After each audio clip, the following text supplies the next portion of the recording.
Graulen ruined my life. It's true, though you may be skeptical. Once, I was just like you, just another hero leading his team to victory. Our team patron was proud of us, or so he said.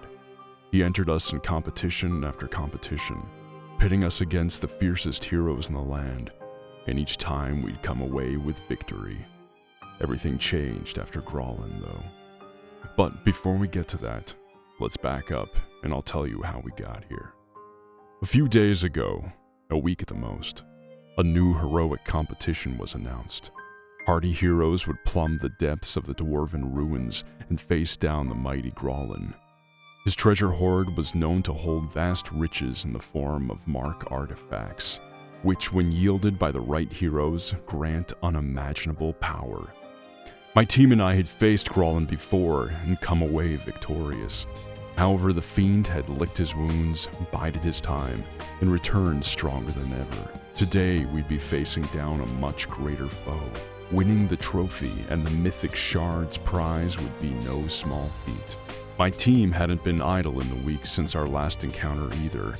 Margarita was stronger than ever. Liz now wielded the legendary Soul Staff, and I'd met the love of my life.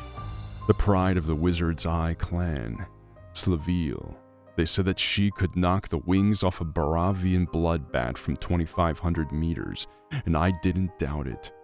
She certainly did a number on me with those wide eyes and that flowing amaranthine hair. We checked our equipment, double-checked our emblems, and triple-checked our strategy. We were making an expedition into the ruins, and we weren't coming back until the job was done. Just as Stage 12 Graulen had fallen, so did Stage 13.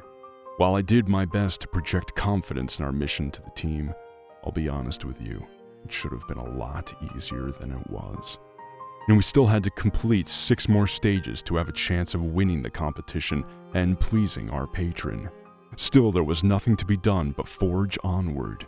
We collected ourselves and then plunged a level deeper in the dungeon to Stage 14. In the first wave, Margarita, our 4-armed tornado of destruction, fell, followed soon thereafter by Space. Undaunted, we vowed revenge and descended deeper into Graulen's domain. And there, disaster. Slaville fell.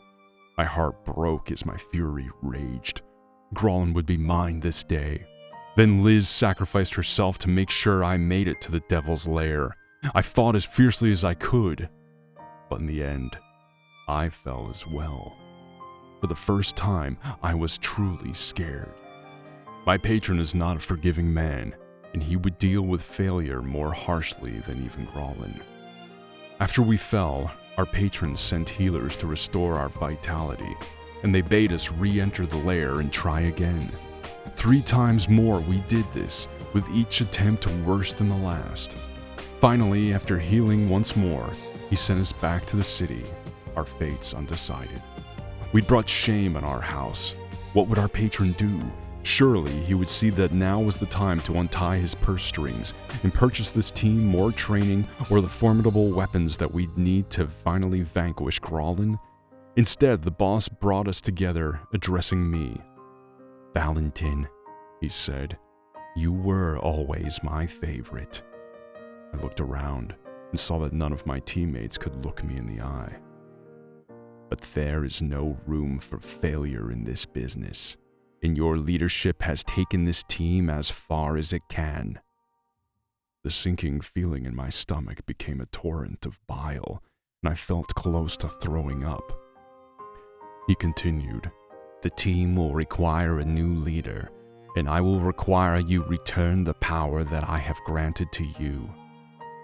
I hung my head low and saw a gleam in Slaville's eye as she smiled at me. Of course, free of the tyranny of being a hero, we would finally be free in anonymity. Together. I strode cheerfully to the training hall, where the engineers would power down my lightning scepter and drain away some of the mysterious elixir from which heroes derive their strength. What our patron would do with it, I did not know, and I did not care. Back to the castle we went, and the team awaited us. I thought he would dismiss us all from his employ. Instead, the boss handed the elixirs with my life force and the crackling orbs of energy from my scepter to Slaville, and she graciously accepted them. He said, "Slaville, you are the captain now. Mold this team and bring us glory." I knew then that there was no happy ending for me. No Valentin and Slaville walking off into the sunset. There was once Valentin, and now there was Slaville, the hero among heroes. And that is why, as I hope you understand, I stand before you, broken man. Just another anonymous hero in a world awash with them.